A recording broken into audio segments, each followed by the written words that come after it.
बिस्मिल्लाहिर्रहमानिर्रहीम। My name is Umair Ahmed Khan and अस्सलाम वालेकुम एवरीवन। ये हमारी इस सीरीज़ का जो है वो तीसरा लेक्चर है। पहले थोड़ा सा कुछ ओवरव्यू की तरफ चलते हैं कि हमने इस चैप्टर में पहले क्या चीज़ें पढ़ी हुई थी, उसके बाद हम आगे चलते हैं।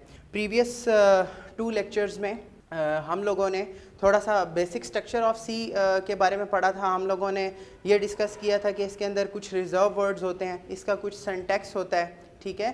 सिंटैक्स हमने ग्रामेटिकल रूल्स कहा था। इसके बाद हम लोगों ने प्री प्रोसेसर डायरेक्टिव्स को हम लोगों ने डिटेल में देखा था, ठीक है, और हम लोगों ने कमेंट्स को डिटेल में देखा था। आज के लेक्चर में जो हम चीज़ें कवर करेंगे वो हम कांस्टेंट्स को कवर करेंगे, हम वेरिएबल्स को कवर करेंगे, हम रूल्स ऑफ वेरिएबल्स को कवर करेंगे और डाटा टाइप्स को इंशाल्लाह से कवर करेंगे।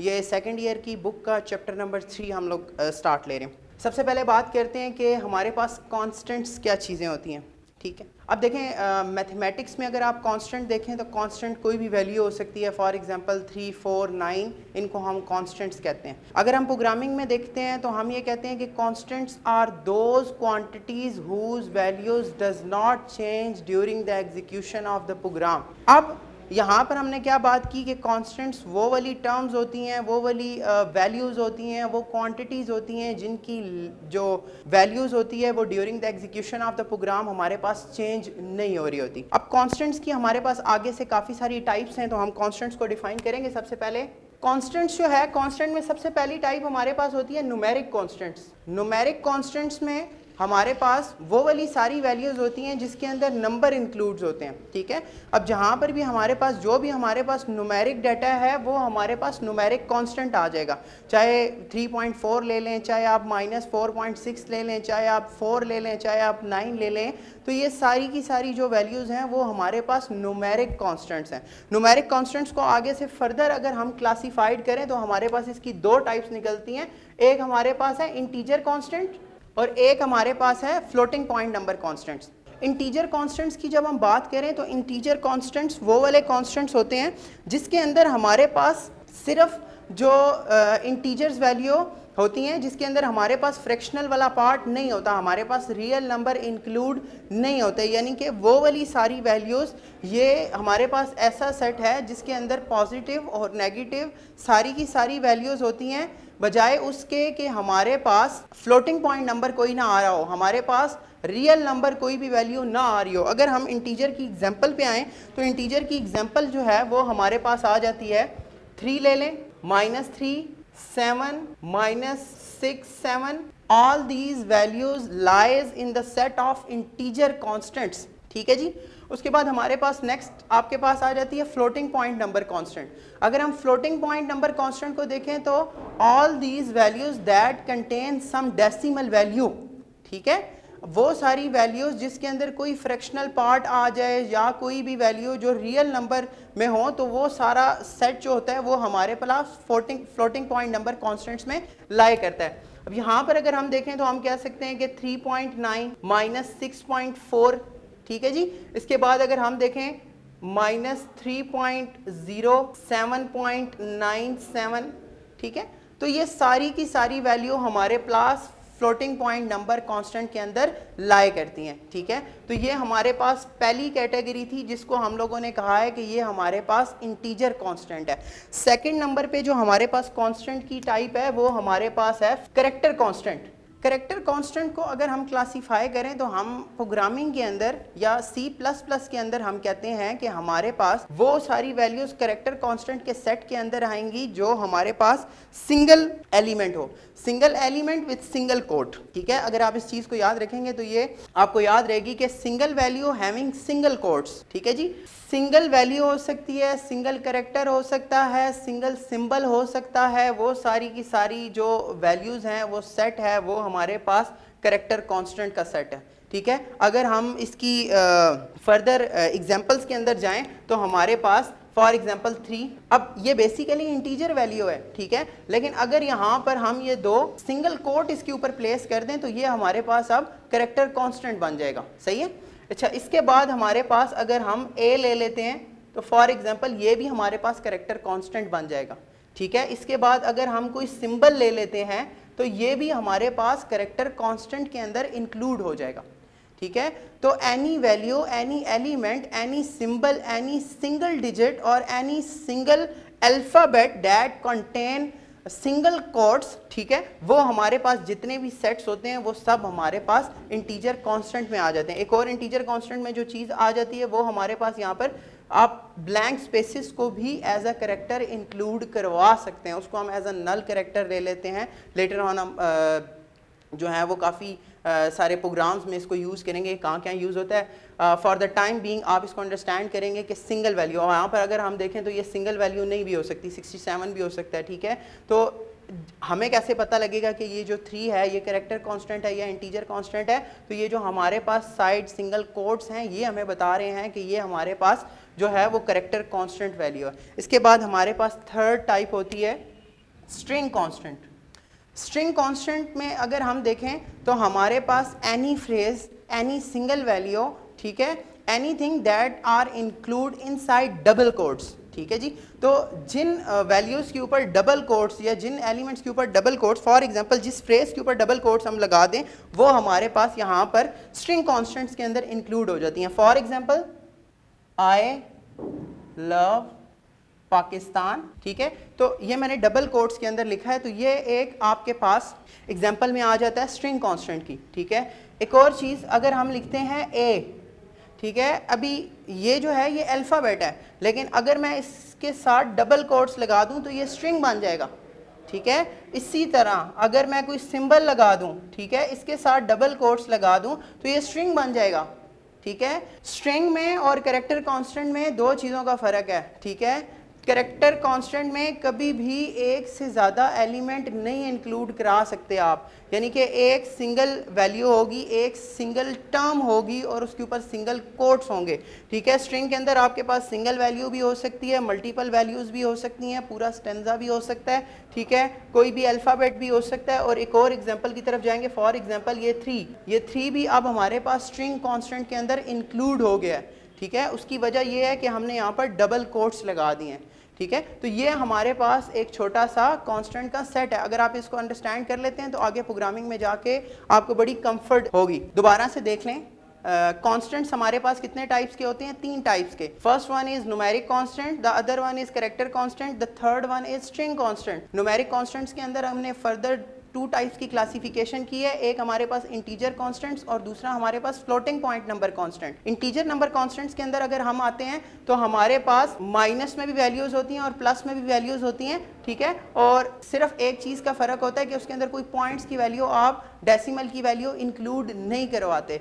फॉर एग्जांपल, और अगर आपने इंटीजर का कोई भी वेरिएबल लिया हुआ है या इंटीजर कोई भी कांस्टेंट आप डिक्लेयर करवा रहे हैं और आपने 3.6 ले लिया है तो ये सिर्फ इस 3 को इंक्लूड करेगा, 0.6 को जो है वो इंक्लूड नहीं करेगा। उसके बाद हमारे पास फ्लोटिंग पॉइंट नंबर कांस्टेंट्स आ जाते हैं। फ्लोटिंग पॉइंट नंबर कांस्टेंट्स के अंदर हमारे पास डेसिमल भी प्लेसेस आ जाती हैं। यहाँ पर एक चीज़ को अंडरस्टैंड करें कि अगर हमने यहाँ पर 3 लिखा है, ठीक है, तो जब वो स्टोर कराएगा तो वो 3.0 ऑटोमेटिकली उसके साथ स्टोर करवाएगा, क्योंकि वो जो वैल्यू है वो फ्लोटिंग पॉइंट नंबर कांस्टेंट्स है। इसके बाद हमारे पास कैरेक्टर कांस्टेंट्स हैं। कैरेक्टर कांस्टेंट्स के अंदर हमारे पास single value having single quotes, ठीक है। उसके बाद स्ट्रिंग में हमारे पास ये काफ़ी सारी एग्जांपल्स आपके सामने रखी हैं कि एक पूरा फ्रेज भी हो सकता है, एक सिंगल कोट, एक सिंगल अल्फ़ाबेट भी हो सकता है, सिंबल भी हो सकता है, और यहाँ पर हमारे पास कोई भी न्यूमेरिक वैल्यू भी हो सकती है। यहाँ पर हमारे पास सिंगल कोट्स ही हो सकते हैं और यहाँ पर हमारे पास सिंबल्स वगैरह को इंक्लूड नहीं करवाते, ठीक है। हम अगले टॉपिक के ऊपर मूव करते हैं। कॉन्स्टेंट्स हमारे पास कंप्लीट हो गए, अब हम वेरिएबल्स के ऊपर आते हैं। वेरिएबल्स के ऊपर आते हैं जी। वेरिएबल्स हमारे पास सेम इसी तरह से काम करते हैं जिस तरह कॉन्स्टेंट्स होते हैं, जो वैल्यूज़ आपने देखी। बट वेरिएबल्स की जो डेफिनेशंस हैं, वेरिएबल्स आर दोज क्वांटिटीज़, ठीक है, whose values does not change during the execution of the program। ये हमारे पास कांस्टेंट की डेफिनेशन हो गई। और यहाँ पर थोड़ा सा चेंज अगर हम इसको करें कि variables are those quantities whose values changes during the execution of the program, यानी कि इस प्रोग्राम के वेरिएबल के अंदर वेरिएशंस आ रही होती हैं, ठीक है, यानी कि उसकी वैल्यू जो है वो चेंज हो सकती है। कांस्टेंट की वैल्यू चेंज नहीं होती, वेरिएबल की जो वैल्यू है वो चेंज हो सकती है, ठीक है। वेरिएबल भी हमारे पास काफ़ी तरह के हो सकते हैं। वेरिएबल में भी हमारे पास इंटीजर वेरिएबल हो सकता है, ठीक है। इंटीजर के बाद आपके पास फ्लोट हो सकता है, इसके बाद आपके पास कैरेक्टर हो सकता है और इसके बाद आपके पास स्ट्रिंग्स हो सकते हैं। दोबारा से देख लें, variables are those quantities whose values changes during the execution of the program, ठीक है। और वो हमारे पास कितने टाइप्स के वेरिएबल्स हम इस लैंग्वेज के अंदर बेसिकली यूज करें तो हमारे पास इंटीजर टाइप के होते हैं, फ्लोटिंग पॉइंट के होते हैं, कैरेक्टर के आप वेरिएबल्स ले सकते हैं और स्ट्रिंग के वेरिएबल्स ले सकते हैं, ठीक है। अब वेरिएबल की अगर हम एग्जांपल के ऊपर जाएं तो एग्जांपल हमारे पास क्या चीज हो सकती है, ए हो सकता है, बी हो सकता है, माई वैल्यू हो सकती है, ठीक है, नम हो सकता है, ठीक है, सम हो सकता है। तो ये सारी की सारी वैल्यूज जो है, ये जो सारी की सारी आपके पास टर्म्स लिखी हुई है, ये एग्जांपल हैं वेरिएबल की। अब एक और चीज यहाँ पे हम कौन कौन से वेरिएबल्स को इंक्लूड करवा सकते हैं प्रोग्राम के अंदर और कौन कौन से वेरिएबल जो हैं वो हमारे पास इंक्लूड नहीं होते। फॉर एग्जांपल कौन कौन से वेरिएबल ऐसे हैं जो हम प्रोग्रामिंग में यूज कर सकते हैं और कुछ वेरिएबल्स को हम एज अ प्रोग्रामिंग लैंग्वेज में यूज नहीं कर सकते, ठीक है। प्रोग्रामिंग लैंग्वेज थोड़ी सी आपके मैथमेटिक्स से डिफरेंट है, ठीक है। मैथमेटिक्स में आप लिख सकते हैं number 1 is equals to 4, number 2 is equals to 9, ठीक है जी। तो ये आपके पास प्रोग्रामिंग में ये चीज़ें गलत हो जाती हैं, ठीक है। अब नेक्स्ट टॉपिक के ऊपर मूव करते हैं, that is rules for specifying variables, के वेरिएबल्स को आइडेंटिफाई करने के लिए कौन कौन से रूल्स होते हैं, ठीक है। लेक्चर के एंड पे मैं इंशाल्लाह नोट्स भी अपलोड करूंगा, तो कुछ चीज़ें जो मिस हो जाती हैं बोर्ड पे वो आप लोगों को इंशाल्लाह नोट्स में सारी चीज़ें कवर्ड मिल जाएंगी। अच्छा स्टूडेंट्स, देखें हमारे पास कुछ रूल्स हैं जिनको हमें शुरू में समझना पड़ेगा, ठीक है, जिसके बाद हम लोग एक्चुअल प्रोग्रामिंग को स्टार्ट करेंगे कि हमारे पास कौन कौन से वेरिएबल्स हैं जिनको हम इंक्लूड करवा सकते हैं और कौन कौन से वेरिएबल्स ऐसे हैं जिसको हम प्रोग्रामिंग लैंग्वेज के अंदर इंक्लूड नहीं करवाते, ठीक है। पहला अगर हम इसका रूल देखें तो हम ये कहते हैं कि there is no blank spaces, ठीक है, कि वेरिएबल्स को डिफाइन करते हुए आपके पास कोई भी ब्लैंक स्पेसेस नहीं आएगा, ये इसका पहला रूल है, ठीक है। अब फॉर एग्जांपल अगर हमने ये बात की है तो इसकी दो एग्जांपल देते हैं। फॉर एग्जांपल माई वैल्यू, ये आपके पास ठीक होगा, और अगर आपने इस तरह से लिखा है माई वैल्यू तो ये आपके पास गलत है। आप ये जो है ये इंक्लूड करवा सकते हैं प्रोग्राम में और ये चीज़ आप इंक्लूड नहीं करवाते प्रोग्राम में। नेक्स्ट जो आपके पास रूल है वो रूल ये कहता है कि आपके पास जो वेरिएबल है वो दो चीज़ों से स्टार्ट हो सकता है, या तो वो कोई अल्फ़ाबेट से स्टार्ट हो सकता है या तो वो कोई स्पेशल सिंबल, यानी कि एक ही स्पेशल सिंबल है जो अंडरस्कोर है, जो कि वेरिएबल को डिक्लेयर कराने में यूज़ होता है। आप या तो अंडरस्कोर से स्टार्ट करवा सकते हैं या फिर आप अपने वेरिएबल्स को किसी भी अल्फ़ाबेट से स्टार्ट करा सकते हैं, ठीक है। यानी कि हम ये कह सकते हैं कि variable can be start with alphabet और अंडरस्कोर, ठीक है। अगर हम इसकी एग्जांपल की तरफ जाएं, ठीक है, तो ये हम ये कहते हैं कि ए, तो ये ठीक होगा। इसके बाद अगर हम ये बात करते हैं कि for example my underscore value, तो ये ठीक होगा। फिर अगर हम ये बात करते हैं 6-3 तो ये भी ठीक होगा। इसके बाद अगर हम ये बात करते हैं सम अंडरस्कोर तो ये बात भी ठीक लिखी हुई है। तो ये सारी जो है वो हम इस तरह से शुरू कर सकते हैं, यानी कि अल्फ़ाबेट को या तो आप शुरू में यूज़ कर सकते हैं और अंडरस्कोर को। अंडरस्कोर की एक और बात याद रखें कि ये शुरू में भी यूज़ हो सकता है, मिड में भी यूज़ हो सकता है और एंड में भी यूज़ हो सकते हैं, ठीक है। अगर हम ये लिखते हैं फॉर एग्जांपल 9AB तो ये गलत है। क्यों गलत है? क्योंकि ये जो आपके पास रीज़न आपको पता होनी चाहिए, ये आपके बोर्ड का एक क्वेश्चन आ जाता होता है कि आइडेंटिफाई करें कि कौन से वेरिएबल्स वैलिड हैं या कौन से वेरिएबल इनवैलिड है। तो जब तक आपको ये रूल्स नहीं आएंगे आप तब तक वो चीज़ आइडेंटिफाई नहीं कर सकते, ठीक है। कि अंडरस्कोर हमारे पास शुरू में आ सकता है, मिड में आ सकता है, एंड पे आ सकता है, या फिर आप अल्फ़ाबेट से स्टार्ट कर सकते हो। इसके अलावा अगर आप न्यूमेरिक वैल्यू से स्टार्ट करोगे तो ये आपके पास गलत हो जाएगा। इसका जो तीसरा रूल है वो ये कहता है कि आपके पास कोई भी रिजर्व वर्ड नहीं यूज कर सकते, ठीक है। यानी कि हम ये कह सकते हैं कि reserve words are not use as a variable name. तो इसका पर्पस क्या है? हमने प्रीवियस लेक्चर में कीवर्ड को या रिजर्व वर्ड्स को देखा था कि रिजर्व वर्ड्स वो वाली वैल्यूज होते हैं जिनका कोई ना कोई मीनिंग होता है, वो ऑलरेडी रिजर्व्ड होते हैं, ठीक है। वो ऑलरेडी किसी ना किसी प्रोग्रामिंग लैंग्वेज में रिजर्व्ड होते हैं। You can not use as a variable name, ठीक है। फॉर एग्जांपल हम लोगों ने डिस्कस किया था कि 80+ कीवर्ड्स हैं C++ के अंदर जिसको आप रिजर्व वर्ड्स के तौर पे यूज़ कर सकते हैं। फॉर एग्जांपल वाइड, ये रॉन्ग है, और रिजर्व वर्ड्स हमेशा लिखे जाते हैं कैपिटल स्मॉल लेटर में। अगर हम यही चीज़ कैपिटल में कर दें, ये चीज़ कैपिटल में लिखी हुई है तो दिस इज़ ओके। सिर्फ स्मॉल, जितने भी हमारे पास जो भी हमारे पास रिजर्व वर्ड हैं वो यूजुअली जो हैं वो स्मॉल लेटर्स में होते हैं, ठीक है, यानी कि वो चीज़ें जो प्रोग्रामिंग लैंग्वेज में रिजर्व्ड हैं। फॉर एग्जांपल वाइड है, मेन है, इफ़ है, वाइल है, डू वाइल है, ठीक है, कंटिन्यूस है, ब्रेक है, ये सारे के सारे रिजर्व वर्ड्स हैं and you can not use as a variable name. इसके बाद नेक्स्ट रूल की तरफ मूव करते हैं, रूल नंबर 4। रूल नंबर 4 हमारे पास ये कहता है कि हमारे पास जो वेरिएबल की लेंथ है वो 31 कैरेक्टर्स होती है, up to 31 characters.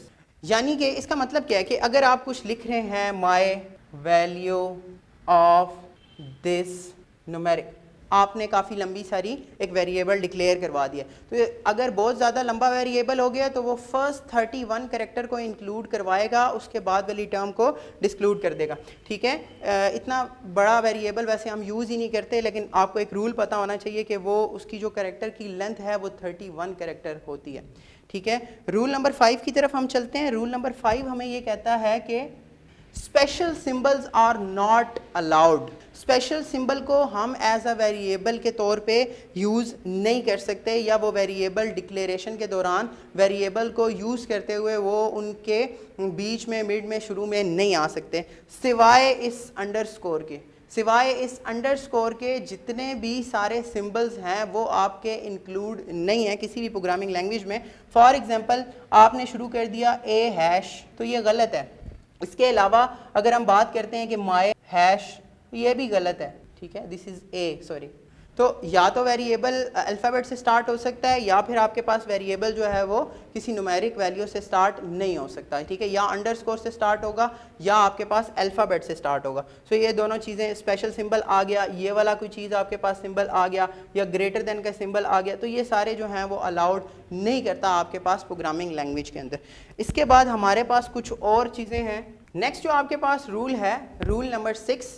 Rule number 6 ये कहता है कि आपके पास जो कैपिटल लेटर्स हैं वो एक अलग से वेरिएबल हैं, और स्मॉल जो स्मॉल अल्फ़ाबेट्स हैं वो एक अलग से वेरिएबल है। फॉर एग्जांपल ए की प्रोग्राम के अंदर अगर आपने ए वेरिएबल लिया हुआ है तो दिस इज़ ओके, ठीक है। अगर आपने स्मॉल ए लिया हुआ है तो ये भी ठीक है, ठीक है। यानी कि ए की प्रोग्राम के अंदर आप ए को यूज़ कर सकते हैं, कैपिटल लेटर्स और स्मॉल जो अल्फ़ाबेट्स होते हैं, ठीक है, वो हमारे पास उनकी वैल्यू डिफरेंट होती है। ये हमारे पास आस्की कोड के हिसाब से, ठीक है, इन्होंने ट्रीट किया हुआ है इस प्रोग्रामिंग लैंग्वेज के अंदर, ठीक है। तो इसका आस्की कोड डिफरेंट है, इसका आस्की कोड डिफरेंट है, ठीक है। दूसरी कुछ लैंग्वेजेस होती हैं जिसमें हमारे पास GW बेसिक कह सकते हैं, या फिर हमारे पास HTML कह सकते हैं। उसके अंदर अगर आप कैपिटल में भी लिखते हैं, स्मॉल में भी लिखते हैं, तो उनका एक ही मीनिंग होता है। लेकिन अगर हम स्पेसिफिकली C या C++ की बात करें, ठीक है, तो फिर उनके पास, हमारे पास ये कैपिटल A और स्मॉल a अलग से वेरिएबल्स होंगे,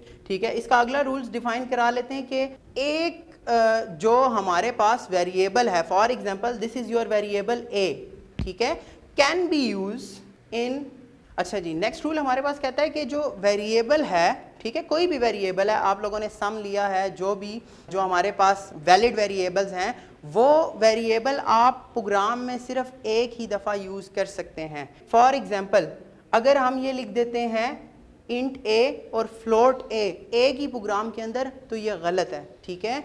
अगर देखें आपके पास एक इंटीजर का वेरिएबल है और दूसरा फ्लोट का वेरिएबल है, इस चीज़ को हम आगे डिस्कस करते हैं, अपने जो टॉपिक है डेटाबेस का टॉपिक है उसके ऊपर इसको डिटेल में डिस्कस करेंगे। बेसिकली क्या चीज़ लिखी हुई, अभी फिलहाल फॉर द टाइम बीइंग इतना समझें कि जो डाटा टाइप होती है वो एक ही डाटा टाइप का वेरिएबल प्रोग्राम में सिर्फ एक ही दफ़ा यूज़ हो सकता है, ठीक है। अगर आप इसको कैपिटल ए लिखते हैं तो दिस इज़ ओके, ठीक है, लेकिन अगर स्मॉल ए इंटीजर में भी यूज़ कर रहे हैं और फ्लोट में भी यूज़ कर रहे हैं तो ये गलत है। चाहे आप डाटा टाइप उसकी चेंज कर दें, लेकिन वेरिएबल जो है वो आप सिर्फ एक ही दफ़ा यूज़ करेंगे। तो ये कुछ रूल्स हैं जो कि हमारे पास डिफाइन किए गए हैं, ठीक है। फिर इसकी जब ये चैप्टर खत्म हो जाएगा तो हम इंशाल्लाह इसकी जब एक्सरसाइज स्टार्ट करेंगे, ठीक है, एक्सरसाइज में फिर हम डिटेल में बात करेंगे कि जो बेसिकली एक्सरसाइज के क्वेश्चन है या उससे हट के भी कुछ क्वेश्चन है कि ये कौन सा वेरिएबल है, ये वेरिएबल वैलिड भी है कि नहीं, अगर वैलिड नहीं है तो आप साथ रीज़न भी देंगे कि फॉर एग्जांपल अगर आपके पास कोई वेरिएबल लिखा हुआ है, अगर उसके अंदर कोई न्यूमेरिक वैल्यू आ सकती है, न्यूमेरिक वैल्यू आ सकती है, ठीक है, न्यूमेरिक वैल्यू आ सकती है, ये भी एक रूल आपके पास है, रूल नंबर 8 कर लें इसको कि numeric value can be included, numeric value can be taken as a variable name but after underscore or alphabet. for example अगर हम लेते हैं my3, ठीक है, तो this is okay, ठीक है, और अगर हम ये लिखते हैं for example sum of 3 values, so this is okay, ये ठीक है, बिल्कुल ठीक तरह से काम करेगा। हाँ, ये चीज़ गलत कब होगी, for example 3 my वैल्यू, तो ये चीज़ जो है वो यहाँ पर आपके पास गलत हो जाएगी। वजह क्या है कि यहाँ पर हमारे पास हमने किसी भी वेरिएबल्स को फॉर एग्जांपल किसी भी जो न्यूमेरिक वैल्यू है उसको हम शुरू में नहीं ला सकते। शुरू में या तो आपके पास अल्फ़ाबेट आएंगे और या तो आपके पास जो है वो आपके पास न्यूमेरिक वैल्यू आएगा, इसके अलावा हमारे पास नहीं आ सकते। एक दफ़ा से जल्दी जल्दी दोबारा से देख लेते हैं कि रूल्स में हमारे पास कौन कौन से इंपॉर्टेंट रूल है। पहला रूल आपके पास जो है वो ब्लैंक स्पेसेस जो हैं वो नहीं आएंगी, ठीक है, किसी भी वेरिएबल को डिक्लेयर करवाते हुए या वेरिएबल को यूज़ करते हुए वेरिएबल के नेम के अंदर आपके पास स्पेसेस जो हैं वो नहीं आएंगे। रूल नंबर 2 हमारे पास ये कहता है कि वेरिएबल जो है वो स्टार्ट हो सकता है या तो अल्फ़ाबेट से या तो हमारे पास जो है वो अंडरस्कोर से। स्पेशल सिंबल्स जो हैं वो हमारे पास अलाउ नहीं करते, उसकी जो टोटल लेंथ है वो 31 कैरेक्टर्स होती है, ठीक है। स्पेशल सिंबल्स जो हैं वो उसके अंदर हम लोग जो हैं वो अलाउ नहीं करते। रिजर्व वर्ड्स को भी हम जो है वो अलाउ नहीं करते। एक जो वेरिएबल है वो अपर केस में लिखेंगे और एक जो है वो लोअर केस में, same for example A capital लिख लेंगे, एक स्मॉल ए लिख लेंगे, तो दोनों एक वेरिएबल नहीं होगा, ये दोनों अलग-अलग से वेरिएबल कंसिडर किए जाएंगे। इसके अलावा जो रूल है वो ये कहता है कि जो एक डाटा टाइप है उसका सिर्फ एक ही वेरिएबल होना चाहिए। फॉर एग्जांपल ए आपने लिखा है स्मॉल, तो वो पूरे प्रोग्राम में सिर्फ एक ही दफ़ा यूज़ होगा, चाहे वो फ्लोट का है, चाहे वो इंटीजर का है, चाहे वो करेक्टर का है, वो जो भी वेरिएबल है वो सिर्फ एक ही दफ़ा यूज़ होगा। अगर आपको कोई अलग से वेरिएबल यूज़ करना है, उसी इंटीजर का कोई और वेरिएबल यूज़ करना है तो उसका नाम चेंज कर देंगे, ठीक है। तो these are the basically rules जिसको हम लोगों ने डिस्कस किया है यहाँ पर।